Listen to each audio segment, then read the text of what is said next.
gentlemen. My name is Arthur James Brooks. My name is Godwin Sunday. I am Ijoma Victor. My name is Cynthia Agbo. Josephine Bichu. I bet you already know that this is Rapid Television.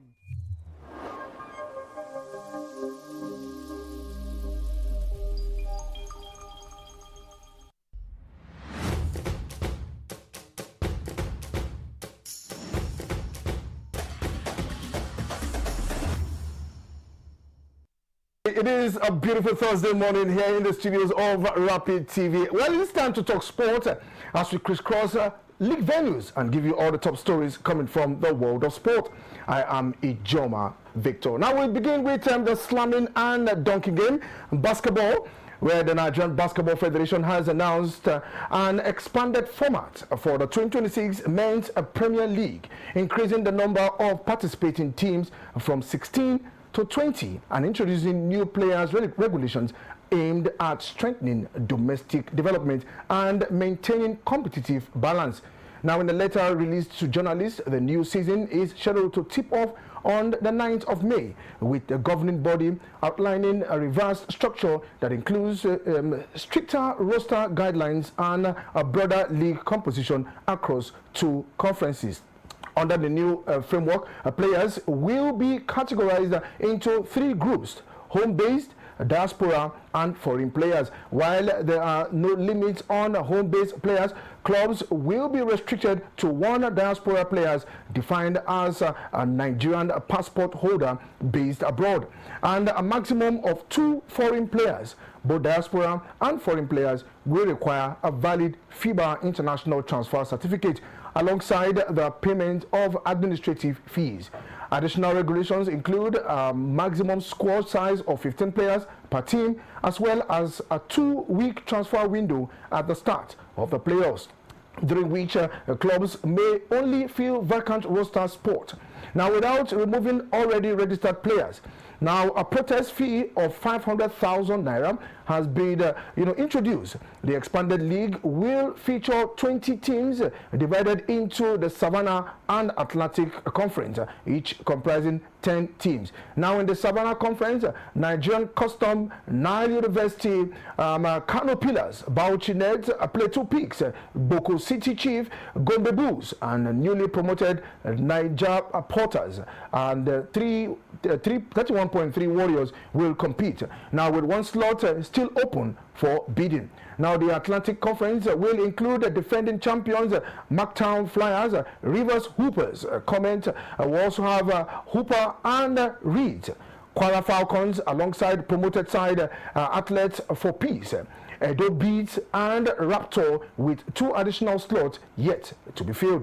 Now, promotions and regulations adjustments have also been confirmed, with correctional dropping out of the Savannah Conference, while Oluyole Warriors, Police Batin, and Delta Force have been relegated from the Atlantic Conference following non-participation in the 2025 season. The Federation also has open bidding for the remaining 3 slots, with interested clubs required to submit applications alongside a minimum fee of 5 million naira before the 20th of April deadline. Now, entries will be considered on a first-come, first-serve basis. Key dates for the season include a registration deadline of April 30th, the group stage running from the 9th of May to the 13th of May, playoffs scheduled between the 2nd of July and the 12th of July, and the final 4 set to take place from August 7 to the August 14. Well, that's for the men's the league in Nigeria. Let's see how it goes. For the Atlantic team, these are clubs from the southern part of Nigeria, and for the Savannah clubs from the northern part of Nigeria. Still with basketball, but this time with the ladies, where Nigerian women's national basketball team, the Tigers, have unveiled a 21 players roster for their upcoming training camp. and the Women's NBA Tour in the United States, and preparations intensify for a busy international calendar. Now, the team's tryout camp will begin on the 18th of April in Los Angeles, where the squad will fine-tune preparations ahead of a series of high-profile exhibition games against WNBA oppositions. Now, the roster includes a mix of experienced international and emerging talent, with key figures such as Ezinne Kalu, Promise Amakamara, and Victoria McCauley leading the squad. Also named Shea Ijawuyi.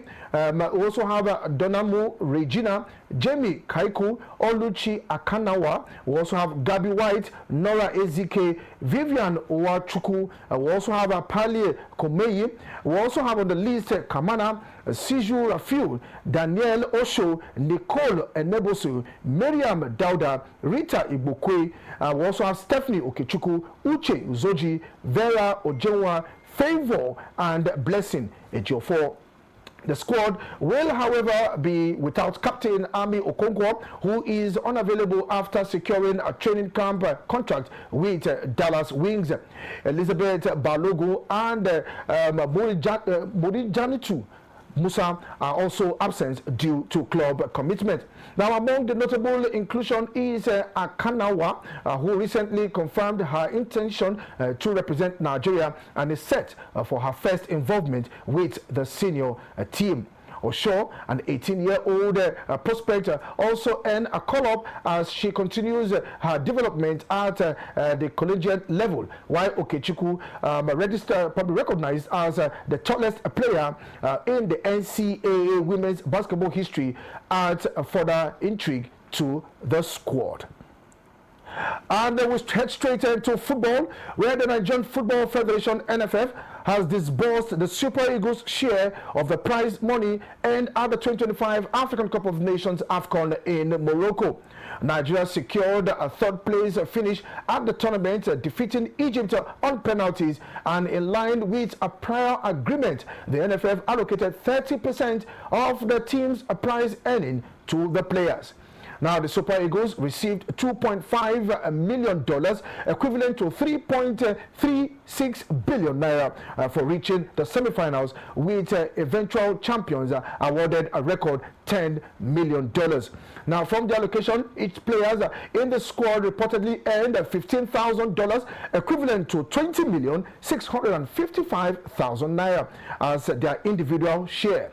A senior official confirmed that the payment started, that the team had received the agreed monies without any delay. The disbursement follows Nigeria's strong showing at the tournament, despite missing out on qualifying for the FIFA 2026 World Cup.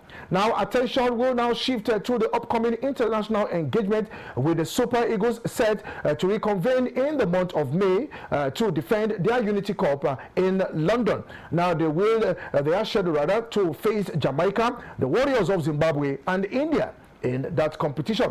In addition, the three-time African champions will play friendly matches against Portugal and Poland in the month of June as preparations for future competition.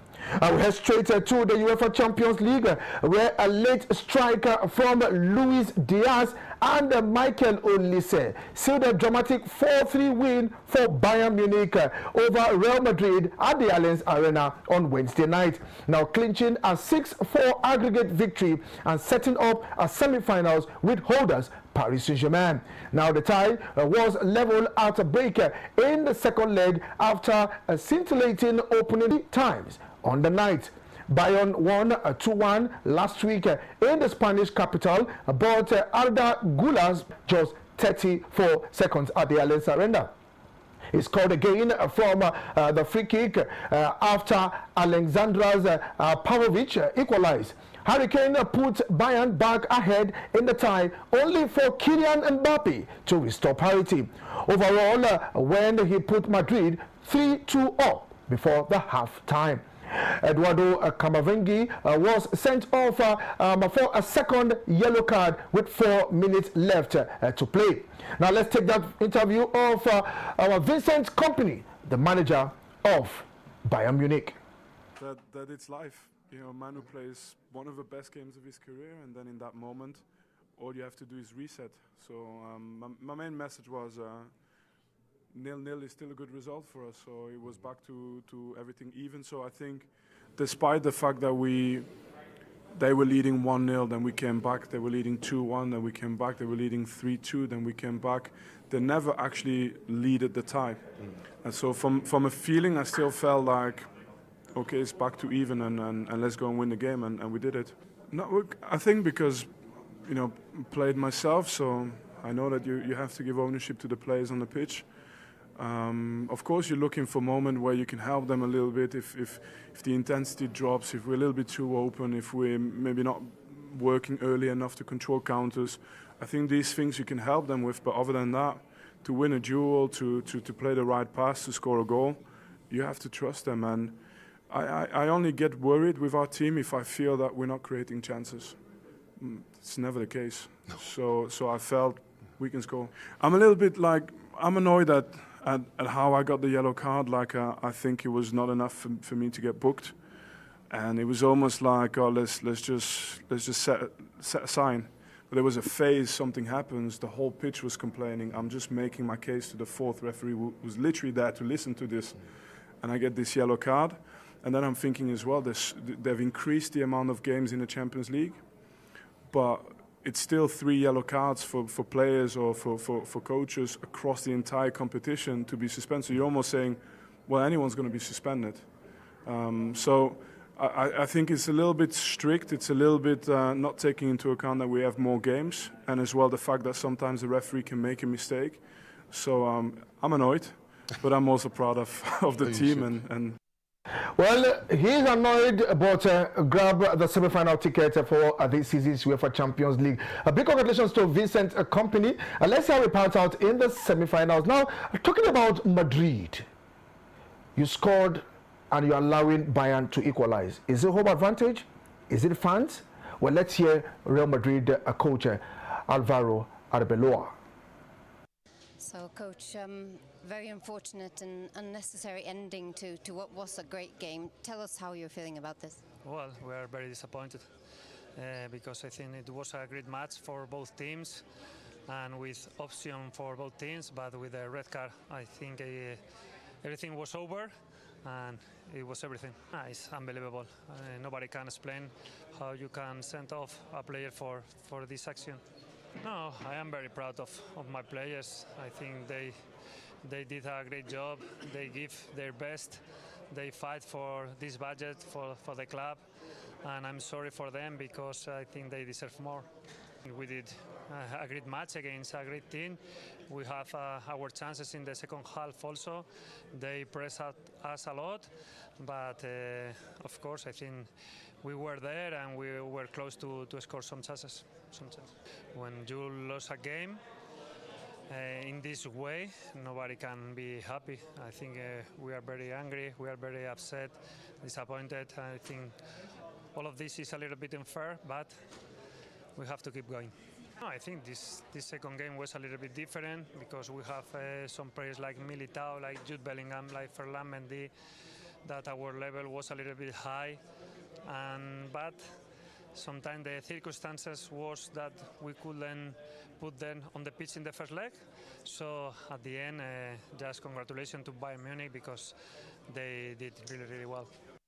Well, you have to say big congratulations to Bayern Munich. Talking about Bayern Munich, probably Real Madrid, a red card was issued to Camavinga, which really destabilized the Madrid squad. But they still went ahead to push that game. But it is what it is when it comes to football, and you just have to wait for 90 minutes. Now, one man I really want to talk about, when he was with Tottenham Hotspur, he never, got any laurels in his name, and ever since he moved to Bayern Munich, he has been doing wonders and performing wonders for this team. No other person but Harry Kane.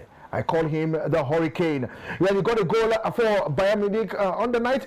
And he has also won the German Bundesliga, the DFB Pokal, and now he's pushing to get the UEFA Champions League. Let's take that interview after that game. Harry Kane. Well, first of all, big congrats. Harry, how are you feeling? Feeling good. Feeling tired. It was a tough game, very physical game, but yeah, to finish the way we did in that last 5-10 minutes was really special to be a part of. And yeah, I think over the two ties for sure deserved the win, and yeah, we can enjoy this night for sure. Yeah, I mean, obviously the worst possible start, and then we got back into the game, and then again they scored an amazing free kick, and they have these special players who can do these moments. Again, we got back, and then disappointing to concede just before half-time, but we knew in the second half to stay a little bit more patient. We knew as the game went on we would, you know, with the way we've played this season and the way we're physically in good shape, we've hurt a lot of teams in the last kind of 20 minutes of games, and we just had to move the ball, and they'll get tired, and then that's kind of what happened. Obviously the sending off helped us a little bit, but we had to take our moments there at the end of the game, and with Lucho and Mike, we done that. I think there was decisions that went against us the whole game, to be honest, and in the end, the rules are the rules. It was, yeah, a clear yellow card. I've had a couple of those in my career that have affected me, so yeah, the ref has to make a decision there, and it went our way today. Yeah, whenever you beat a team like Real Madrid, especially in like the later stages of the Champions League, of course it will give you confidence.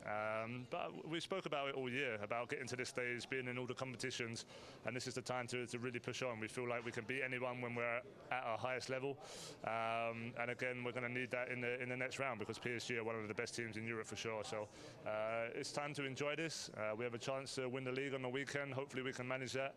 And then we have a big semi-final in the Cup, so plenty of games, plenty of big games, big moments left in the season, and we need to be ready for that.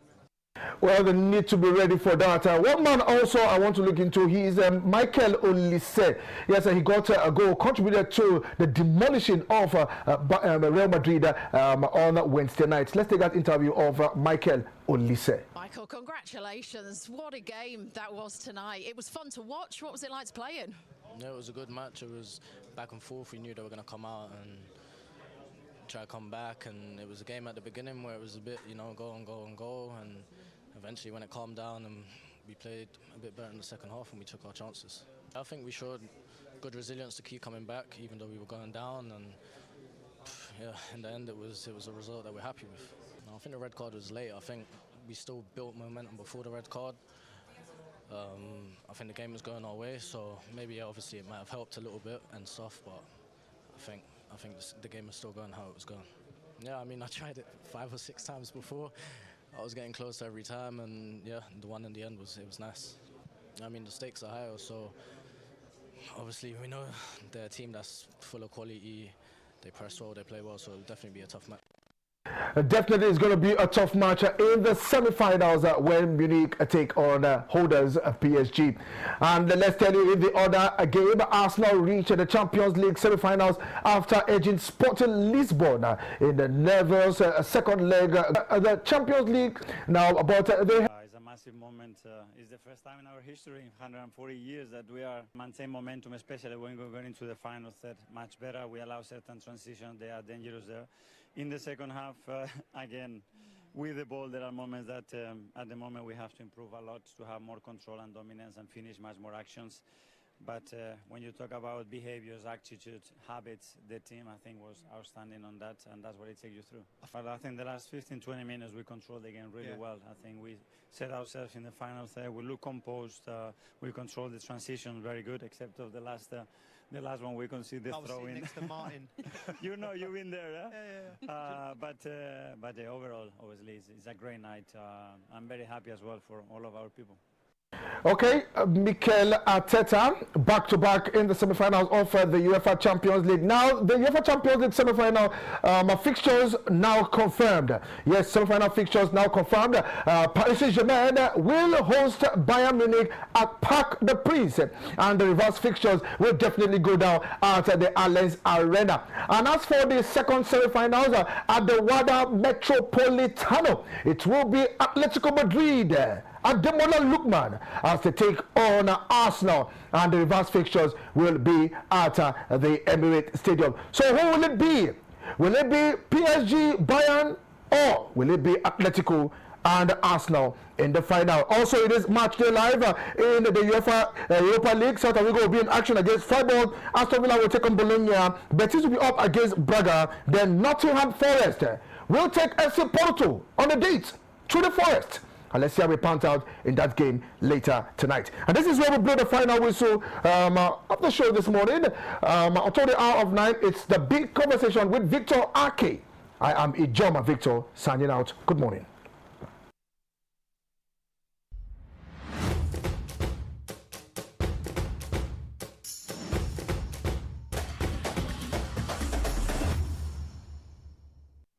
From the heart of Africa, where dreams are born and passion is boundless, a new wave of talent rises. In La Liga, these extraordinary athletes are not just playing the game, they're transforming it.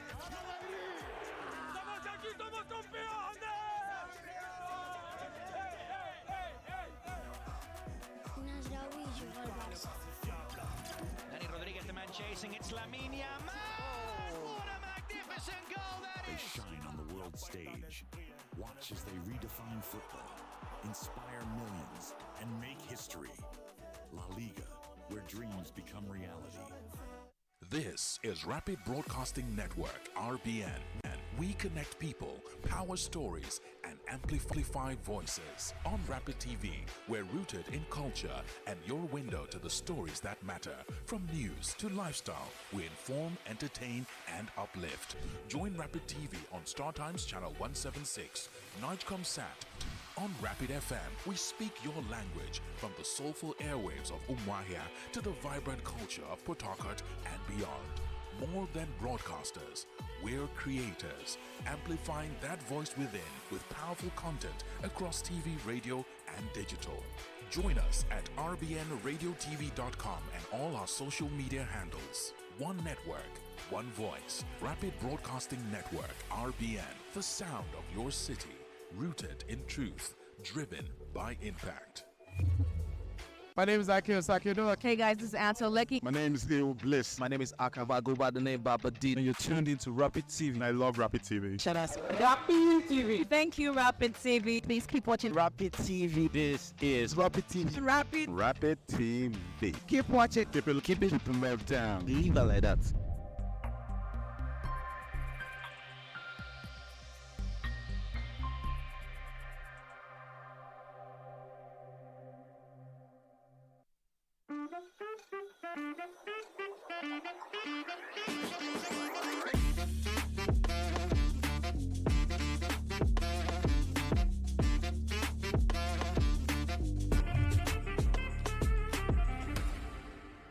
Hey there, welcome to Notes on Mental Health. My name is Expensive Lucas. I am a mental health reform advocate and the CEO of Gary Lucas Foundation. Today, we're going to talk about why not every tough situation is a mental health challenge. More often than not, I hear people say things like, oh, I'm depressed, or my mental health, or I'm having a panic attack or anxiety when they're going through tough situations. And while these situations can take a toll on your mind, rightfully so, the harsh truth is they're usually not equivalent to mental health challenges. There's so much that accumulates over time for you to, have problems neurologically or mentally enough to, be classified under the groups of people that have mental health challenges. Actually, you're doing yourself a disservice if every single time that you go through a challenge, you say, oh, I have a mental health problem. You become complacent, you become lazy, and then you forget the very, very harsh truth that life is difficult. It will always be difficult. It's not a bed of roses. We'll always go through challenges. What we can do in those situations, however, is build the courage, garner the strength to power through life, to handle this, to build resilience. That way, we're actually protecting ourselves from the possibility of having something more severe. We should not trivialize mental health challenges by saying, oh, every single thing that we go through is one. We should not. We should never do that. We should instead, like I said, build resilience, power through, and, protect ourselves from the possibility of things that are more severe. Once again, my name is Expensive Lucas, and this was Notes on Mental Health. Thank you.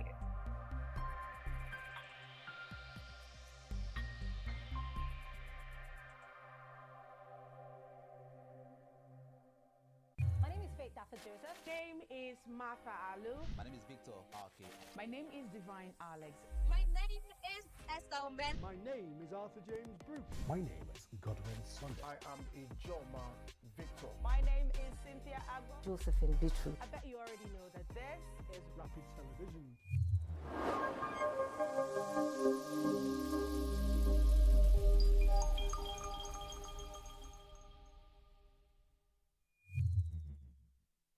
From the heart of Africa, where dreams are born and passion is boundless, a new wave of talent rises. In La Liga, these extraordinary athletes are not just playing the game, they're transforming it.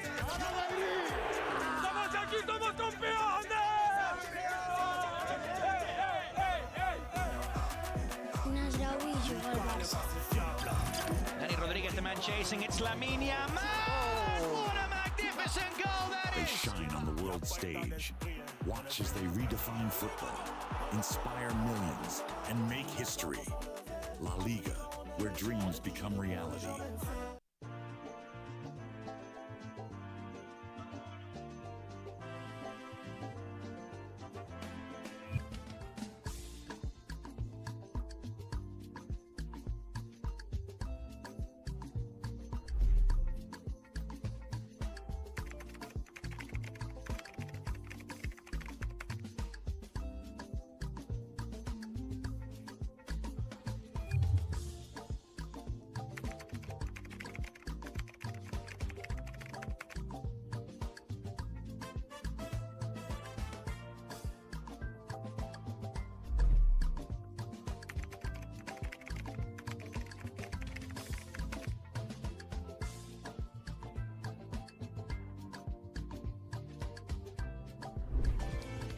Hi, please, can you move your car? You cannot just park in the driveway of a resort.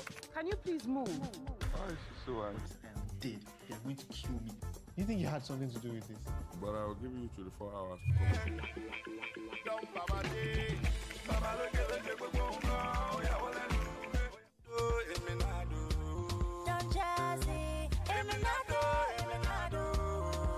So I asked her.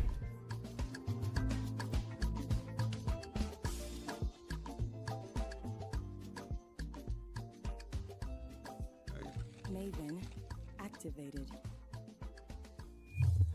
Manta manta kilanja kaba kaba.